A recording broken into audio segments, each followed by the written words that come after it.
I am Landon Nichols, and I'm the current chair of the junior board of the Presbyterian Home for Children. And I'm here with my grandmother, Christie Cummings, who's a former member of the board of the Presbyterian Home for Children. Hi, Christie Cummings. So glad to be here and so glad to have you joining us also.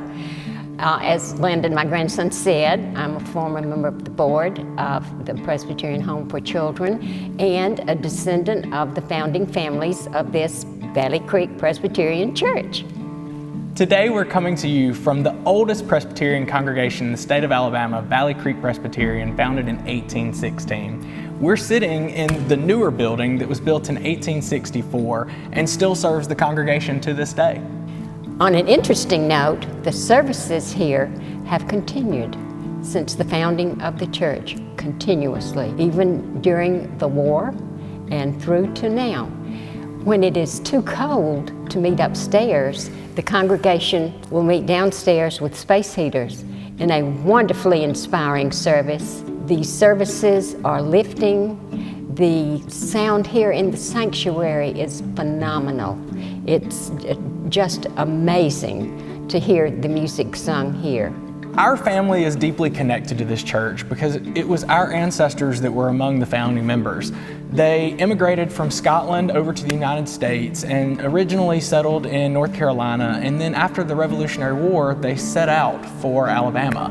And you know, it's interesting how it fits in the totality of the history of Alabama, because in 1814, the Treaty of Secession with the Creek Indians was signed, opening the way for settlement. And just 2 years later, these intrepid adventurers from the East Coast came to Fort Jackson near Wetumpka, an old French settlement, and from there immigrated here to what they called Pleasant Valley and what is now called Valley Grande. Yes, as they continued down from Rocky Road, where they were originally located, they stopped and they looked at Valley Creek and said, what a pleasant valley.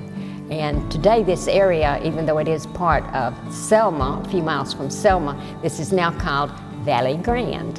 One of my favorite things that the congregation here at Valley Creek continues to do is a homecoming every single year. We just recently, in 2016, celebrated our 200th anniversary with yet another of these wonderful events. Downstairs in what's now the fellowship hall, we line up long tables and everybody brings a dish, from fried chicken to ham to every casserole you can imagine. And we line the food up and we all go through and make our plates, and then we eat on the grounds together. And it's really a moment of congregation that helps us remember, you know, what brings us to the faith, what brings us to one another, and keeps us grounded in the work that we're called to do. This has continued to be an exciting time of the year. Once a year, every year, for the families to come together, and as Landon said, you renew your history, you see relatives that you've not seen for years, and it is a continuation of those who came from Scotland to the Pleasant Valley, and still we continue today in that and in our support of the Presbyterian Children's Home. That is one of the events that is dear to the heart of all those here at Valley Creek Church, the Presbyterian Home for Children. Hello, I'm Jennifer Braxton, the new Director of Development with the Presbyterian Home for Children.